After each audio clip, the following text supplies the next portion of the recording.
ለማንም ሰው ስለራሳችሁ ፍንጭ አትስጡ። እድላችሁ እንዳይወሰድ የምትፈልጉ ከሆነ ማለት ነው። ሰውን እወደዋለሁ እንጂ አምነዋለሁ። ደግ አደረግኩኝ ምክንያቱም ስለተጎዳሁ፣ ቤተሰቦቼን ያጣሁት በምን እንደሆነ አሁን ስለገባኝ፣ የእናንተን ህይወት ሊበሉ፣ የእናንተን እድል ሊበሉ፣ የእናንተን አእምሮ ሊበሉ፣ የእናንተን ውበት ሊበሉ፣ የእናንተን ግርማ ሞገስ ሊበሉ እኔ ልቤ ተሰብሮ ባለቀስኩበት ደረጃ ማንም ሰው እንዲያለቅስ አልፈልግም። ያጋስተ ቅድስት ሥላሴን 17 ዓመት ሙሉ በጭራሮ ግድግዳ መቆም መስማት ለተዋህዶ ልጆች ልብ የሚሰብር ትልቅ ሐዘን ነው። በሞቀ ቤት እየኖርን ወለሉ አፈር ግድግዳው ጭራሮ የሆነን ያጋስተ ቅድስት ሥላሴን ቤት ማሰብ ፈጽሞ የማይታሰብ ነው። እውነቱ ግን ይህ ነው። ሴቶች ነጠላቸውን፣ ወንዶች ፎጣቸውን እየጋረዱ ቅዱስ ቁርባን ሲቀበሉ ኖረዋል። የዛሬ 17 ዓመት ከጽላት ጋር የመጣ የተሰበረ ጃንጥላ የተቀደደ አልባስ ለመቀየር አቅም አንሷቸዋል፣ እጅ አጥሯቸዋል። አባቶች ይጣራሉ። ልጆች እንድትረዱን ስንል በአጋዕዝተ ዓለም ሥላሴ ስም እየጠየቅን ያለነ። እናቶች ድምፅ ያሰማሉ፣ መልስ እንስጣቸው። ለሊቦ ከምከም ወረዳ የመስኬ የቅድስት ሥላሴ ቤተ ክርስቲያን የበረከት ሥራ በጋራ እንነሳ። ሰላም ጤና ይስጥልን። በሀገር ውስጥና በመላው ዓለም የምትገኙ ወደ ቻናል ተከታታዮች ይሄው ዛሬም እግዚአብሔር ፈቅዶ ተገናኝተናል። እንግዲህ በእናቴ ሞት በተሰማኝ መሪር ሐዘን ላይ በግንባርም ተገኝታችሁ እንዲሁም ደግሞ ከባህር ማዶ እየደወላችሁ ያጽናናችሁኝን ሁሉ እግዚአብሔር ይስጥልኝ፣ እግዚአብሔር ያክብርልኝ ማለት እፈልጋለሁ። ብዙዎቻችሁ አጠገቤ መሆናችሁን በተግባር አሳይታችሁኛል። ብዙ ወንድሞች፣ ብዙ እህቶች፣ ብዙ አባቶች፣ ብዙ እናቶች እንዳሉኝ በተግባር ተመልክቻለሁ። ብቻዬን እንዳልሆንኩኝ አረጋግጫለሁ። እግዚአብሔር ይስጥልኝ በድጋሚ ያንን ማለት ነው እንፈልገው። የእናቴንም ነፍስ በአጸደ ገነት ያኖርልኝ። እንግዲህ ለዛሬ ወደ መደበኛ ፕሮግራማችን ስንመለስ ልነግራችሁ የምፈልገው አሁን በእኔ ህይወት ላይ ከተከሰተውም ጭምር ነው ተነስቼ የምነግራችሁና ብዙ ጊዜ ሰዎች ስለራሳቸው ህይወት ስለራሳቸው ስላለፉበት ውጣ ውረድ ስላዩት ነገር ስለደረሰባቸው ነገር የመናገር ፍላጎት የላቸውም። እኛ ሀገር ውስጥ ለሌላው ማስተማሪያ እንደሚሆን እያወቁ እንኳን አድበስብሰው ነው የሚያልፉት። ይህ ትክክል ነው ብዬ አላምንም እኔ በግሌ ማለት ነው። እና እናንተ ያለፋችሁበትን የውጣ ውረድ ህይወት እና እናንተ በትግል ያገኛችሁትን ውጤት ሌሎች ብትነግሯቸው ይጠቀሙበታል እንጂ እናንተ አትጎዱም። ስለዚህ እኛ ጋር በቃ ምን ሊያደርግ የሚል ብሂል አለና ያ ትክክል ነው ብዬ አላምንም። እኔ ግን ከራሴም ህይወት ጋር የደረሰብኝ ካለውን ፈተና ጋር አገናኝቼ የምነግራችሁ ነገር አለ። ለዛሬ እድላችሁ እንዳይወሰድ ማድረግ ያለባችሁ ነገር ነው የምነግራችሁ።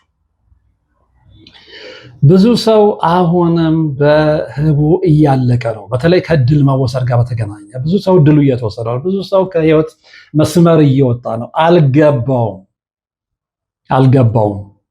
አልገባውም። የብዙ ሰው ህይወት፣ የብዙ ሰው ጎጆ እየፈረሰ ነው። ብዙ ሰው እየለፋ ባዶ እጁን እየቀረ ነው። ብዙ ሰው የያዘውን ንብረት እየለቀቀ ነው። ብዙ ሰው የጣለውን መሰረት እያፈረሰ ነው። ከእድል መወሰድ ጋር በተያያዘ ግድ የላችሁም። እኔ ነገርኳችሁ። የሌላ ሰው ህይወት ብቻ አይደለም የምነግራችሁ፣ እኔ የራሴንም ህይወት ነው የምነግራችሁ። አዎ ለማያምን ሰው ምንም ማድረግ አይቻልም። ለደረሰበትና ሰለባ ለሆነ ሰው ግን እንዲሁም ደግሞ በከፊል እሳቱ ላቃጠለው ግን እንዲህ አይነት መርሃ ግብሮች ወሳኝነት ይኖራቸዋልና እስከ ፕሮግራሙ ፍጻሜ አብራችሁኝ እንድትቆዩ በአክብሮት መጋበዝ እፈልጋለሁ። እንግዲህ ትልቁ ነገር ምንድን ነው? እኔም የተረዳሁት በህይወት ልምዴ በምንም አይነት ተአምር ለማንም ሰው ስለራሳችሁ ፍንጭ አትስጡ። እድላችሁ እንዳይወሰድ የምትፈልጉ ከሆነ ማለት ነው። ሰዎች ከናንተ መረጃ ላይ ተነስተው ነው እድላችሁን የሚወስዱትም የሚያስወስዱትም። እድል ወሳጅም አለ አስወሳጅም አለ። ያው መተት ደብተራ አሁን የሚለው ነገር እንዳለ ሆነው እድላችሁን የሚያስወስደው ሰው ጠንቋይ ባለቃልቻ ባለውቃቢ ጋር ሄዶ አስደግሞ ነው እድላችሁን የሚወስዱ። ያንን እንግዲህ እኔ ብቻ ሳልሆን ሌሎችም በተለይ ደግሞ በጣም በዚህ ጉዳይ ላይ በስፋት የሰሩ መምህራን ሲያስተምሩ ተከታትላቸዋል ብዬ አምናለሁና ስለዚህ እናንተ ከምትሰጧቸው ፍንጭ ላይ ተነስተው ነው ስለእናንተ የሚያውቁ ስለእናንተ መረጃ የሚኖራቸው። ሰው መረጃ ከሌለ ስለአንተ የማያውቅ ከሆነ ያንተን እድል በምንም ታምር ሊወስድ አይችልም። ካንተ ላይ ተነስቶ ካንተ መረጃ ላይ ተነስቶ ካንተ መውጫና መግቢያ ላይ ተነስቶ ካንተ እንቅስቃሴ ላይ ተነስቶ ካንተ የህይወት ዘይቤ ላይ ተነስቶ ካንተ ውሎ ላይ ተነስቶ ካንተ መውደድና ጥላቻ ላይ ተነስቶ ምንድነው የምትወደው? ምንድነው የምትጠላው? ምንድነው የሚያስደስት? ምንድነው የሚያስከፋ? ይሄ ለእድል ወሳጆች ትልቅ ግብዓት ነው። ለእድል ወሳጆች ትልቅ ግብዓት በደንብ ነው የሚያጠኗቸው። ውስጣቸውን በኤክስሬይ ነው የሚመለከቱት። አይናቸው ላይ ባለ የቡዳ መንፈስ ኤክስሬይ ነው በደንብ የሚመለከቱት ውስጣችሁን በደንብ እድላችሁን ከመውሰዳችሁ በፊት እናንተን በደንብ ያጠኗችኋል። በደንብ አገላብጠው በጀርባ በፊት በኋላ በደንብ ነው የሚያጠኗችሁ በደንብ። ስለዚህ በምንም ተአምር ስለራሳችሁ ፍንጭ አትስጡ። በተለይ ደግሞ ከስራችሁ ጋር በተያያዘ ምን እንደምትሰሩ በስራችሁ ላይ ያላችሁ ፍላጎት፣ በስራ አካባቢያችሁ ያላችሁን ተቀባይነት፣ በስራ አካባቢያችሁ ባሉ ባልደረቦቻችሁ አማካይነት ያላችሁ ተወዳጅነት እድላችሁን ለሚያስወስዱ ሰዎች ትልቅ ግብዓት ነው። ስለዚህ ስራ አካባቢያችሁ ላይ ያላችሁን ተቀባይነት ያላችሁ ተወዳጅነት ራሳችሁ ጋር አስቀሩት። ራሳችሁ ጋር ሌላው ነገር ካልነገርክ ምንድነው ቫልዩ አድ የሚያደርግልህ? በቃ ስራ ቦታ ላይ ታታሪ ሰራተኛ ነህ፣ ጎበዝ ሰራተኛ ነህ። የመስሪያ ቤቱ ሰው ይወድሃል፣ ባህሪ ጥሩ ነው። በስራ አትለግምም፣ መስሪያ ላይ አታሾፍም። አለቃ መጣ አልመጣ ብለህ አይደለም የምትሰራው፣ ስራውን ስለምትወደው ነው። ለስራ ኮሚትድ ስለሆንክ ነው የምትሰራው። ያ በቂ ነው ያን ራስህ ጋር። ስለዚህ ሌላ ሰው እንዲያቅልህ የምትፈልግ ከሆነ አንደኛ ጉረኛ ነህ ማለት ነው። የፈለገ ችሎታ ቢኖር ሰው ጉረኛ ከሆነ ያለውን ቫልዩ ይቀንስበታል። የበለጠ ክብር የሚኖረው የበለጠ ግሬስ የበለጠ መልካም ነገር የሚኖረው ካለው ችሎታ ጋር ካለው ታታሪነት ጋር ቁጥብ ሲሆን ራሱን ሲጠብቅ ያለውን ነገር ጠብቆ በውስጡ ሌላ ሰው የማይመለከተው መረጃ ሳይሰጥ ሲቀር የነዚህ ሁሉ ድምር ውጤቶች ነው ያንን ሰው ስብዕና የሚያላብሱት፣ መልካም ስብዕናን የሚያላብሱት። ግን ጎበዝ ሆነ አእምሮ ኖሮ አንዳንድ ሰዎችን አይታችኋል። በጣም ጎበዞች ሆነው ግን ይቸኩላሉ። ስራቸው ላይ ጎበዝ ናቸው፣ ትምህርታቸው ላይ ጎበዞች ናቸው፣ ውጤታማ ናቸው። ግን ይቸኩሉና ራሳቸውን በጣም ፕሮሞት ማድረግ ይፈልጋሉ። ጥሩ ነው፣ ራስን ማስተዋወቅ፣ ራሱን መሸጥ ጥሩ ነው። በተለይ በዚህ ዘመናዊ ዓለም ላይ ኮምፒቲሽን በበዛበት ዓለም ላይ ያ የተለመደ ነው። ነገር ግን ከሚገባው በላይ በተለይ ደግሞ ከጉራ ጋር በተያያዘ በቃ እኔ ነኝ የምበልጠው ከኔ በላይ ሰው የለም በሚል ስሜት የምትናገሩ ከሆነ ትጎዳላችሁ። እመኑኝ ትጎዳላችሁ። በተለይ እናንተን አድፍጠው ጨለማ ውስጥ ለሚጠብቁ የቀን ጅቦች የእናንተን ህይወት ሊበሉ፣ የእናንተን እድል ሊበሉ፣ የእናንተን አእምሮ ሊበሉ፣ የእናንተን ውበት ሊበሉ፣ የእናንተን ግርማ ሞገስ ሊበሉ ለተዘጋጁ ሰዎች ይሄ ትልቅ ግብዓት ነው። ስለ ስራችሁ የምትናገሩ ከሆነ ስለ ገቢያችሁ የምትናገሩ ከሆነ በተለይ ስለ ስራና ስለ ገቢ በየቀኑ የምትናገሩ ሰዎች ተጠንቀቁ። አሁን አንዳንድ ሰው በስራ አጋጣሚም የሆነ የደስታ ቦታም ሰርግም ላይ ለቅሶም ላይ ምንም ላይ ከሌላ አጀንዳ ውስጥ ይወጣና በግድ አብሮት ያሉትን ሰዎች እዛ ላይን ውስጥ ይከታቸዋል፣ እዛ መስመር ውስጥ ይከታቸዋል። ከዛ በኋላ እኔ እኮ እንደዚህ ቦታ ነው የምሰራው፣ የወር ገቢ ይሄን ያህል ነው፣ እንዲህ አይነት አበላለኝ፣ እንዲህ ጥቅም አለኝ፣ እንዲህ እነሱ ላይ ቁጭ ብሎ የቡዳ መንፈሱ ይሰማል። እነሱ ላይ ቁጭ ብሎ የቡዳ መንፈሱ ምቀኛው መንፈስ ይሰማል። ያ ምቀኛ መንፈስ በሰዎች ምቀኞች ላይ አድሮ በእነሱ ላይ አድሮ ያለውን ጥርግርግ አድርጎ ነው የሚወስድበት። ተጠንቀቁ።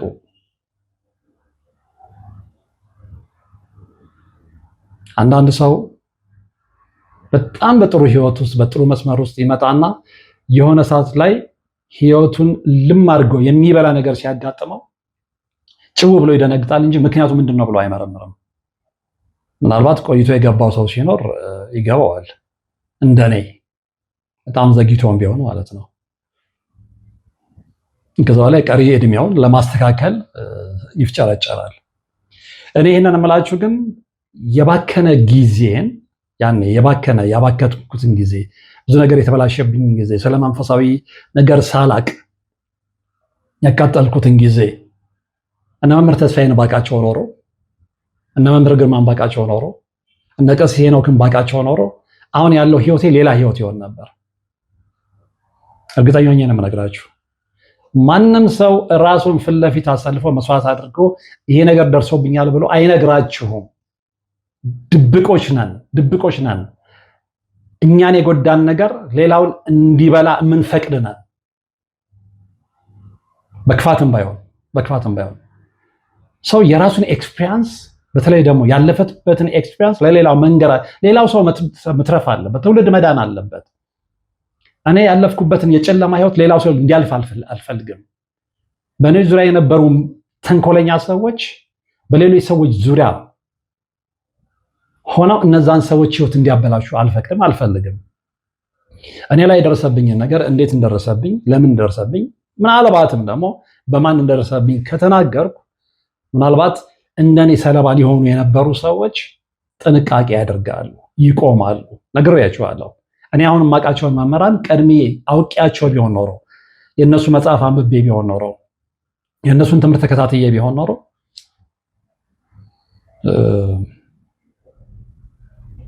አሁን ምናልባት የአሁኑን ወርቅ አፈራው ላታገኙ ትችላላችሁ፣ ወይ በሌላ ፌዝ ነው ልንገናኝ የምንችለው። በነገራችን ላይ ከዚህ በፊትም ተናግሬዋለሁ። እኔ ስፒሪቹዋል ይዘት ያላቸውን ፕሮግራሞች አልነበረም የምሰራው። ኢንተርቴይንመንቱ ላይ ማህበራዊ ላይ ነበር በጣም ትኩረት አድርጌ የምሰራው፣ ፍላጎቴም ስለሆነ ለዛም ቅርብ ስለነበርኩኝ። ግን ሲገባኝ ነው እዚህ መስመር ውስጥ የገባሁት። አሁን አንዳንድ ሰዎች ግራ ይገባቸውና እንደ ድሮ እኮ ኢንተርቴይንመንት ነበር የምትሰራው አሁን እንዲህ ምናምን የገባኝ ገብቶ ነው። የኔም የቤተሰቦቼም ህይወት ከተበላሸ በኋላ የገባው ነገር ስለገባኝ ነው። ፈተናውን ስላወቅኩት ነው። ትግሉን ስላየሁት ነው። የኔም የቤተሰቦቼም ህይወት ከሰማይ ወደ ምድር ሲያሽቆለቁል ኖሬ ስለተመለከትኩት ነው። አልገባኝም ነበር። ያ የሆነበት ምክንያት አልገባኝም ነበር መሆኑን ነው የምመለከተው። ኑሯችን ያሽቆለቆለ መምጣቱን ነው የምመለከተው። ከተሻለ ህይወት ወዳልተሻለ ህይወት እግዚአብሔር ይመስገን። ግን ቢያንስ ይሄን ያህል ጊዜ በህይወት ቆይተናል። የበለጠ ነገሮች ግልጽ የሆኑልኝ ግን አሁን ነው። ግልጽ ስለሆኑልኝ ነው ቢያንስ ሰዎችን ለማትረፍ የኔን ኤክስፒሪየንስ ሼር እያደረኳችሁ ያለሁት። ስለዚህ መጠንቀቅ አለባችሁ። ከምትጠነቀቁባቸው ነገሮች መካከል አንደኛው እንደነገርኳችሁ በምንም ታምር ስለራሳችሁ ለሰዎች ፍንጭ አትስጡ። አሁን አንዱ ሰው እንትን እያስተማራችሁ ነው ምናምን ደግ አደረግኩኝ። ምክንያቱም ስለተጎዳው፣ ቤተሰቦቼን ስላጣው፣ ቤተሰቦቼን ያጣሁት በምን እንደሆነ አሁን ስለገባኝ ቆይቼም ቢሆን ዴፊኒትሊ ሾረኝ ነው የምናገረው። ይሄንን አንዳንዱ ሰው እኮ ተፈጥሯዊ ሞት ነው ምን ችግር አለው ምናምን ሊል ይችላል። ኮርስ ተፈጥሯዊ ሞት ሊሆን ይችላል። የተፈጥሯዊ ሞቱ ምክንያት ግን ምን እንደሆነ አሁን በደንብ ስለገባኝ ነው ስላረጋገጥኩኝ።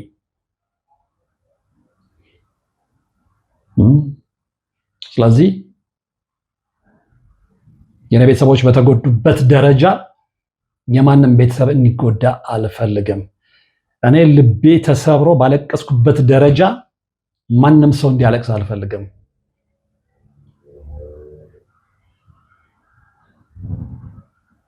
እግዚአብሔር በምክንያት ነው ወደዚህኛው መስመር ያመጣኝ። ወደዚህኛው መስመር ባያመጣኝና በማላቅበት ደረጃ ላይ ሆኜ ቢሆን ኖሮ ስፔሻሊ እናቴን ያጣሁት የበለጠ እሰበር ነበር። ነገር ግን ያ እንዳይሆን ቀድሞ እግዚአብሔር የራሱን ስኬች ሰርቶልኛል። የራሱን ነገር አስገንዝቦኛል። ስለዚህ ቢያንስ የመሰበሬን መጠን ቀንሶልኛል ስለገባኝ። በቃ ዙሪያ ሁሌም ተንኮለኛ ሰዎች ይኖራሉ። ዙሪያ ሁሌም አስመሳይ ሰዎች ይኖራሉ። ዙሪያ ሁሌም እየሳቁ የሚጎደኑ ሰዎች ይኖራሉ። በዙሪያችን ሁሌም እያጎረሱን መርዝ የሚሰጡን ሰዎች አሉ። ግን ካለፈ በኋላ በጣም ከዘገየ በኋላ ነው የምንረዳው። ከዘገያችሁ በኋላ እንዳትረዱ ነው እየነገርኳችሁ ያለሁት። ስለዚህ ማህበራዊ ህይወት ጥሩ ነው። አዎ ጥሩ ነው። በማህበራዊ ህይወት ግን ሁሌም አማኝ መሆን ደግሞ ጥሩ አይደለም። ሁሌም 100% ልብን ከፍቶ መስጠት ጥሩ አይደለም። በጥንቃቄ ማንኖር ከሆነ ስፔሻሊ በዚህ ዘመን በዚህ አስመሳይ ዘመን ተጠንቅቀን ማንኖር ከሆነ አደጋኛ ላይ ብቻ አይደለም ልጆቻችን የልጅ ልጆቻችን ላይ ይሆናል። አትጠራጠሩ። ስለዚህ ስለራሳችሁ በፍጹም ፍንጭ አትስጡ። ስፔሻሊ ቅድም ብያችኋለሁ፣ ስራችሁን በተመለከተ፣ ገቢያችሁን በተመለከተ፣ ውላችሁን በተመለከተ፣ ተዝናኖታችሁን በተመለከተ ሰዎች መዝናኛ ስፍራችሁ ድረስ እንደሚከታተሏችሁ ታውቃላችሁ። የት ነው የሚውለው? የት ነው የሚያመሸው? ምንድነው ተወዳጅ መጠጡ? ምንድነው ተወዳጅ ምግቡ? ምናልባት እዚህ ደረጃ ላይ ስትደርሱ ሊገባችሁ ይችላል። አሁን የምናገረው ነገር ለብዙዎቻችሁ ግራ ሊያጋባ እንደሚችል አውቃለሁ። እዚህ ደረጃ ላይ ስትደርሱ ግን ምን እንዳልኳችሁ ልትረዱት ትችላላችሁ።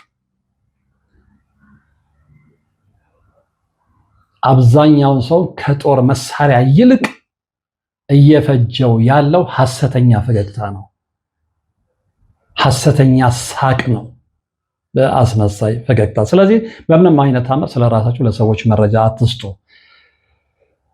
ካለቦታው በተለይ ካለቦታው ማለት ነው። በተለይ ካለቦታው። ስለዚህ ግዴታ ስለራሳችሁ መስጠት ያለባችሁ ቦታ ላይ ከሆነ በስራ አጋጣሚ ወይ የሆነ ፎርም ስትሞሉ ኦር አስገዳጅ ሁኔታዎች ላይ ሲሆኑ ምን ማድረግ አይቻልም። ነገር ግን በትንሽ በትልቁ ሁሌ ስለራስ የምታወራ ከሆነ ነገ ወጥመድ ውስጥ ነው የምትገቢው። አንደኛው እሱ ነው። ሁለተኛ በምንም ነገር ከመጠን በላይ አትደነቁ። አይሙቃችሁ፣ አይብረዳችሁ። ከምሬ ነው የምላችሁ። ከመጠን በላይ በነገሮች ላይ በጣም ኤክሳይትድ የሚሆኑ ሰዎች፣ በጣም የሚደነቁ ሰዎች፣ የሚደጋግሙ ሰዎች አትደነቁ ስል ሙት የሆነ ስሜት ይኖራችሁ እያልኩ አይደለም። በቃ ሰው የሆነ ነገር ላይ አፕሪሺየት ሊያደርግ ይችላል። የሆነ ሰዓት ላይ ደግሞ እንዴት በተቃራኒው እንዴት ሊሆን ቻለ ምናምን ብሎ በዛኛው ጎን ሊደነቅ ይችላል። ከዛ ግን ያንን የምትደጋገሙ ከሆነ ነው ያ አድናቆታችሁ የእናንተን ሁሉ ነገር ለመውሰድ ስፔሻሊ ሁሉ ነገር የሚለው እድል ማዕቀፍ ውስጥም ይገባል። ለመውሰድ ለተዘጋጁ ሰዎች ግብአት ሊሆን ስለሚችል ያንን መደነቃችሁ እንደ ትልቅ ግብአት ነው። ምንድን ነው ያስደነቀው? ለምንድን ነው የተደነቀው? ይሄ ነገር ለምን ትኩረቱን ሳበው? በዚህ ደረጃ ዲቴል ነው የሚከታተሏችሁ። እናንተ ይህንን ስነግራችሁ ብዙዎቻችሁ የምትደነቁት ለምን መሰላችሁ? እዛ ተንኮል ውስጥ ስለሌላችሁ ነው። እዛ ተንኮል ውስጥ ያሉ ጥቂት ሰዎች ግን ከናንተ በላይ እኔ የምናገረው በደንብ ይገባቸዋል። ስራቸው ስለሆነ። ስለዚህ አትደነቁ። እዚህ ምድር ላይ በመጠኑ ለብ ብላችሁ ኑሩ። በጣምም ሳትሞቁ፣ በጣምም ሳትቀዘቅዙ ለብ ብላችሁ ህይወትን መምራት እንደዛ ነው። ይህ በትንሽ በትልቁ ዋው የምትል ከሆነ ዋው የምትለውን ነገር የሰማ የቡዳ መንፈስ ከሰው ቡዳ ጋር ተጨምሮ ህይወትን ሲኦል ነው የሚያደርገው። ህይወትሽን ሲኦል ነው የሚያደርገው። ስለዚህ በትንሽ በትልቁ ግድ የላችሁም። በቃ የሚያስደንቅ ነገር ላይ በመጠኑ ተደነቅ። የሚያሳዝን ነገር ላይ በመጠኑ ሀዘንና ደስታም ይባላል እኮ አይደል? ሀዘንና ደስታም በልኩ ሲሆን ጥሩ ነው አይደል የሚባለው። ስለዚህ ለነገሮች በጣም ኤግዛጀሬሽን አንስጥ፣ በጣም ግነት አንስጥ። ግነት ይጎዳናል። ግነት እድል ለሚወስዱ ሰዎች ግነቱ ሳይሆን ግነት በእኛ ውስጥ የሚፈጥረው ስሜት እድል ለሚወስዱ ሰዎች አቴንሽናቸውን ለመሳብ ትልቅ መሳሪያ ነው። ስለዚህ እዛ ላይ ያን ማስተካከል ይኖርብናል። ምክንያቱም ስትደነቁ፣ ስትስቅ፣ በጣም ኤግዛይተር ስትሆኑ፣ በጣም ስትወራጩ የቡዳው መንፈስ በደንብ ነው የሚመለከታችሁ። ምክንያቱም የእናንተ ደስታ አይፈልግማ። እድላችሁን የሚወስዱ ሰዎች የእናንተን ደስታ ይፈልጋሉ። ደስታችሁን ቢፈልጉ ኖሮማ ህይወታችሁን ሲኦል አያደርጉም ነበረ። እድገታችሁን ቢፈልጉ ኖሮማ ደስታችሁን ስለማይፈልጉ ነው እድላችሁንም መመራችሁንም ሁሉ ነገራችሁን የሚያጥቋችሁ። የእናንተ የሆነውን ነገር ጠቅላላ የሚነጥቋችሁ ለዛ ነው። ስለዚህ የቡዳው መንፈስ እንዳያይህም የነዛን ክፉ ሰዎች የነዛን በሐሰተኛ ፈገግታ የሚገሉን ሰዎች ትኩረት ላለመሳብ አድናቆትህን፣ ደስታሽን፣ አድናቆትሽን በልኩ ልታደርገው ይገባል። አንዳንድ ሰዎች ሌላው ሶስተኛው ላነሳላችሁ የምፈልገው ነገር ምንድነው? አንዳንድ ሰዎች ሁሌ ሲናገሩ ሰምታችኋቸው ከሆነ በንግግራቸው ጣልቃ ላይ ምናልባት በየዋነት ሊሆን ይችላል። ያ የዋነት ግን ጅልነት ነው፣ ኦቨር ሲሆን ማለት ነው። እና እኔ እኮ እንዲህ ነኝ ሲሉ ትሰሟቸዋላችሁ። ያ ሰው ምን እንደሆነ ታውቁታላችሁ። አብሮ አደጓችሁ ሊሆን ይችላል፣ ወይ በሰው የተዋወቃችሁ ሰው ሊሆን ይችላል ምናምን። ግን በሆነ አጋጣሚ ተገኝታችሁ አንድ ላይ በምታወሩበት ሰዓት ላይ ይሄንን ነገር ደጋግሞ ሊናገሩ ይችላል። እኔ እኮ እንዲህ ነኝ። ለምሳሌ ስለ አንድ ስራ ሲነሳ ወይም ለምሳሌ አይቲ እንበል፣ ስለ አይቲ ሙያ ሲናገር እኔ እኮ አይቲ ላይ ይሄን ያህል ዓመት ሰርቻለሁ፣ እንትናን አታውቀውም፣ የእነሱ አድቫይዘር ነበርኩኝ። ይሄንን በምሳሌነት አመጣሁላችሁ እንጂ በየዘርፉ እነዚህ አይነት ሰዎች አሉ። እዛ ውስጥ አትሆኑ። የፈለገ ችሎታ ቢኖራችሁ ሰው ስለናንተ ይናገር፣ ሰው ስለናንተ ይመስክር እንጂ እኔ እንዲህ ነኝ የሚል ጉራ ችሎታችሁ ላይ አትለጥፉ። እንዳልኳችሁ የክፉ ሰዎችን ትኩረት ትስባላችሁ። የክፉ ሰዎችንና እነሱ ላይ ያለውን የምቀኝነትና የቡዳ መንፈስ ትኩረት ትስባላችሁ። ቅርጥፍ አድርገው የሚበላችሁ እሱ አይደለ? እድላችሁን ቅርጥፍ አድርገው የሚበላው፣ ህይወታችሁን እድሜ ልኩን የሚያበላሸው፣ ሰርታችሁ እንዳታገኙ፣ ለፍታችሁ ከሌላው እኩል እንዳትሆኑ የሚያደርጋችሁ እሱ አይደለ? ከሰው በታች የሚያደርጋችሁ እሱ አይደለ? በራሳችሁ እንድታፍሩ፣ በራሳችሁ እንድትሸማቀቁ። በነገራችን ላይ እንደ አይነት ሰዎች በተለይ ደግሞ እድላችሁን የሚወስዱ ሰዎችና ፕላስ ከነሱ ጋር በአጋርነት የሚሰራው በስፖንሰርነትም ልትሉ ትችላላችሁ፣ እንደፈለጋችሁ ተርጉሙት። እላያቸው ላይ ያለው የምንቀኝነት የቡዳ መንፈስ፣ የሰላቢ የዛር መንፈስ በደንብ ቀድሞ ይመለከታችኋል። ስለዚህ ያጠናችኋል። እኔ እኮ የሚለው ነገር ውስጥ እኔ እኮ ያላችሁበትን ምክንያት ይፈልጋል። ለሱ ግባት ነው። ስለዚህ ፍንጭ ካልሰጣችሁት ቤት በኩል ያገኛችኋል። ብዙዎቻችን ደግሞ እንዳለመታደል ሆኖ እቺ ጉራ አለችብን። ከችሎታችን ባሻገር ከሰዎች ሁሌ ስለኛ እንዲዘምሩ፣ ስለኛ እንዲያጨበጭቡ፣ ሁሌ የነሱ ትኩረት እንድንሆን ይፈልጉና በሆነ ውይይት ጣልቃም እኔ እኮ ብለው ይጀምራሉ። ደጋግመው እኔ የሚሉ ሰዎች ሰዎችን ከማሰልቸታቸው ባሻገር እንዳልኳቸው ለእንደዚህ አይነት የዛር የሰላቢ የምቀኛ የቡዳ መንፈስ የተጋለጡ ናቸው። ስለዚህ እዛ ውስጥ አትግቡ። እንደዚህ አይነት መንፈሶች የተጋለጣችሁ አትሆኑ። ምክንያቱም እድላቸውን የሚወስዱ ሰዎች እንደ ግብዓት ያንን ስለሚጠቀሙት መሳሪያ ይሆናቸዋልና። ሌላው ምንድነው እንግዲህ ይሄ የብዙዎቻችን ትልቁ ችግር ነው። የብዙዎቻችን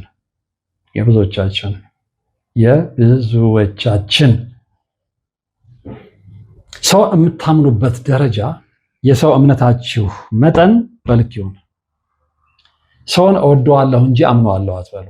ከምሬ ነው ብላችሁ አሁን ሮንግሊ የሚረዱ ሰዎች አሉ። አይ ዶንት ኬር። አሁን ብዙ ነገሮችን ካጣው በኋላ አይ ዶንት ኬር ፊት ለፊት ነው የምነግራቸው። ፊት ለፊት ነው የምናገረው። የገባኝን በገባኝ ልክ እናገረዋለሁ። የሚጥመው ይጥመዋል፣ የሚቀበል ይቀበላል፣ የማይቀበል እኔ ማድረግ ያለብኝ መናገር ያለብኝ ግን እናገራለሁ። እውነትን እየሸሸን ሐሰትን እያድበሰበስን ነው ብዙዎቻችን የተጎዳ ነው። እያየ ነው የምናየውን ነገር ዲና እያደረግን ነው የተጎዳ ነው። ዲና እያደረግን እያስመሰልን። ሰዎች ብዙ ጊዜ የሚወዱት አስመሳይ ሰውን ነው። በህይወት የተረዳሁት ያንን ነው። እናንተ ጄኒውን ሆናችሁ እውነቱን ስትናገሩ ሰው ሁሉ ይሸሻችኋል፣ ሰው ሁሉ ይርቃችኋል። ማንም ከእናንተ ጋር መዋል አይፈልግም። ማንም ከእናንተ ጋር ሻይ መጠጣት አይፈልግም። ማንም ከእናንተ ጋር አጋር መሆን ወዳጅ መሆን አይፈልግም። ጊዜ ማሳለፍ አይፈልግም። ሰው የሚፈልገው ስፔሻሊ ዘመናዊ ሰው ይገባቸዋል። የዘመኑ ሰው የሚፈልገው ምንድነው? እያስመሰለ እያታለለ አብሮት የሚበላውን አብሮት የሚጠጣውን አብረህ በልተህ እኮ ደህና ደሪ ተባብለህ 5 ደቂቃ አልተራራክም። 5 ደቂቃ አራቅም። ወይ እሱ አራቀ ወይ አንተ አራቀ ወይ እነሱ አራቀ። ነገር ግን መልሶ በሐሜት ቢላዋ ሲወጋ ታገኘዋለህ። እንዲህ አይነት ያስመሳይ ዓለም ላይ ነው እየኖረን ያለነው። 2 ደቂቃ መልካም ነገር አናግሮ ምናምን 6ኛው ደቂቃ ላችሁ አይተዋብለ 6ኛው ደቂቃ ላይ ግን ስላንተ መጥፎነት ሲያወራ የምታቅበት አጋጣሚ ቢኖር ኖሮ ታውቅ ነበር። ያ ነው አሁን የብዙዎቻችን ህይወት። ስለዚህ ሰውን አንተ እርግጠኛ ሆነ የምትናገረው አንቺ እርግጠኛ ሆነሽ የምትናገረው ሰውን እንደምትወደውና እንደምትወጂው እንጂ ያ ሰው ያንን ሰው 100% አምነዋለሁ የምትይ ከሆነ አደጋ ቃጠና ውስጥ ናችሁ። በምን እርግጠኛ ሆንሽ? ያንን ሰው ለማመን ሰው አትመኑ እያልኩ አይደለም። በነገራችን ላይ አሁን ሰዎች የደባልቁ ነው የተቸገርኩት። ዝብርቅርቅ ያደርጉትና ሰው ውስጥ የነበረውን ማህበራዊ ትስስር ለማፍረስ ለማደፍረስ ሰውን እርስ በርስ ያለውን እንትን ምናምን አየነው እኮ ውጤቱን። እርስ በርስ የሚተሳሰብ የሚዋደር ሰው እንደዚህ ነው እንዴ? ውጤታችን ምንድነው? አሁን እየነገረን ያለነው አሁን ያለንበት ትራክ ምንድነው? ወንድም በወንድሙ ላይ የተነሳ፣ እህት በእህቷ ላይ የተነሳች፣ ጎረቤት በጎረቤት ላይ የተነሳ፣ አጎት በአጎቱ ላይ ነው፣ አጎት በአክስት ላይ እንዲህ አይነት ነገሮችን እየተመለከትን የቱ ጋር ነው? ምላሳችን ነው አስመሳይ፣ ምላሳችን ብቻ ነው የሚያወራው። እውነቱን እስኪ የመነጋገር ባህል ይኖረን ጥቂት ጊዜ እንኳን ቢሆን። ሁሌ የተሸዋወድን እስከ መቼ ነው የምንኖረው? ስለዚህ እኔ እርግጠኛ ሆኜ የምነግራችሁ አንድን ሰው እንደምወደው እንጂ ያ ሰው ወደደኛ አላውቅም። ስለዚህ እንዴት ነው ላምነው የምችለው? እንዴት ነው በ100% ላምነው የምችለው አንድን ሰው? ምክንያቱም እህቷን እየከዳች የተመለከትኩ ብቻ አይደለም። እንግዲህ ብዙዎቻችሁ ብዙ ጊዜ ደውላችሁልኛል፣ አሁንም እየደውላችሁልኝ ነው።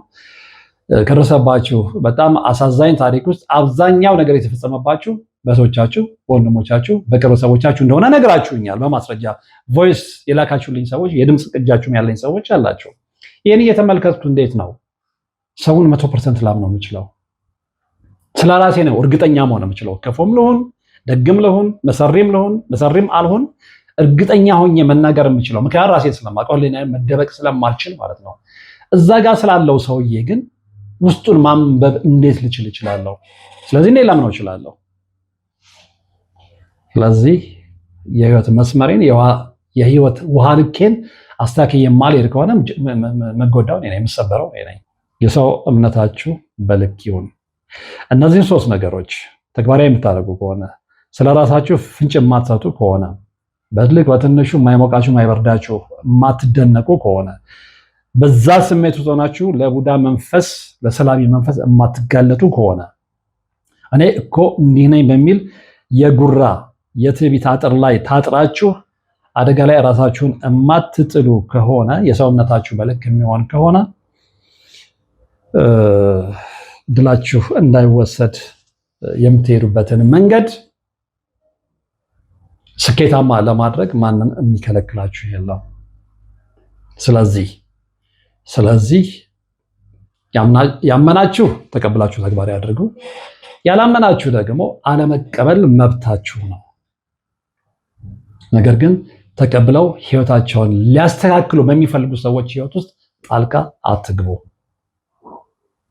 ማለት የፈለኩትን ብያለሁ። ማስተላለፍ የፈለኩትን አስተላልፌያለሁ። ውስጤ ሲብላላ የነበረውን በእኔ ህይወት ውስጥም ሲንሸራሸር የነበረውን አውጥቼዋለሁ፣ ተናግሬዋለሁ። የተመለከትኩትን፣ ያየሁትን፣ የታዘብኩትን፣ የተነገረኝን፣ የሰማሁትን፣ ያለፍኩበትን ምናልባት 1 እና 2 ሰሚ ሰው ከተገኘ ምናልባት 1 እና 2 ወይም 3 ሰውን እንደኔ ከመሰበር ለመታደግ እንደኔ ጊዜው አልፎበት ነገሮችን እንዳይረዳ ለማድረግ በወቅቱ እንዲረዳ ለማድረግ የቻልኩትን ያህል ሞክሬያለሁ። ይሳካልኝ አይሳካልኝ አላውቅም። እንገናኛለን በሌላ መርሃ ግብር። አብራችሁኝ ስለነበራችሁ ወደፊትም አብራችሁኝ ስለምትሆኑ በልዑል እግዚአብሔር ስም አመሰግናችኋለሁ። በያላችሁበት ሰላም። ያጋስተ ቅድስት ሥላሴን 17 ዓመት ሙሉ በጭራሮ ግድግዳ መቆም መስማት ለተዋህዶ ልጆች ልብ የሚሰብር ትልቅ ሐዘን ነው። በሞቀ ቤት እየኖርን ወለሉ አፈር ግድግዳው ጭራሮ የሆነን የአጋስተ ቅድስት ሥላሴን ቤት ማሰብ ፈጽሞ የማይታሰብ ነው። እውነቱ ግን ይህ ነው። ሴቶች ነጠላቸውን፣ ወንዶች ፎጣቸውን እየጋረዱ ቅዱስ ቁርባን ሲቀበሉ ኖረዋል። የዛሬ 17 ዓመት ከጽላት ጋር የመጣ የተሰበረ ዣንጥላ፣ የተቀደደ አልባስ ለመቀየር አቅም አንሷቸዋል፣ እጅ አጥሯቸዋል። አባቶች ይጣራሉ። ልጆች እንድትረዱን ስንል በአጋዕዝተ ዓለም ሥላሴ ስም እየጠየቅን ያለነ። እናቶች ድምፅ ያሰማሉ። መልስ እንስጣቸው። ለሊቦ ከምከም ወረዳ የመስኬ የቅድስት ሥላሴ ቤተ ክርስቲያን የበረከት ሥራ በጋራ እንነሳ።